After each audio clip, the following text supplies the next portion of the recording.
আসসালামু আলাইকুম।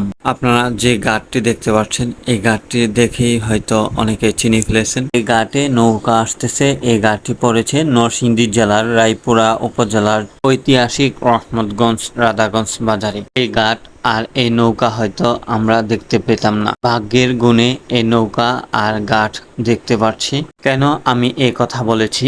অনেকেই বলেছে এখানে ব্রিজ হবে, কিন্তু ব্রিজ হয়নি। এই কারণে আমি এ কথা বলেছি। আর এটা কোন নদী সবাই হয়তো জানেন, এটা আড়িয়াল খাঁ নদী। ছোট্ট এই নদীর উপরে যদি কোনো এক সময় এখানে ব্রিজ হয়ে যায় তাহলে নৌকা আর ঘাট দেখতে পাবো না। এখন বর্ষার সিজন, এই কারণে নৌকা আর ঘাট দেখতে পাচ্ছি। বর্ষার সিজন যদি চলে যায় তাহলে এখানে কাঠ বাঁশের সাঁকো থাকে। এই সাঁকোর উপর দিয়ে মানুষ পারাপার হয়। সিরাজনগর নয়াচর গ্রাম এবং আরো 3টি গ্রাম থেকে এই আড়িয়াল খাঁ নদী নৌকা দিয়ে পার হয়ে আমাদের ঐতিহাসিক রহমতগঞ্জ রাধাগঞ্জ বাজারে প্রতিদিন হাজার হাজার মানুষ চলাচল করে।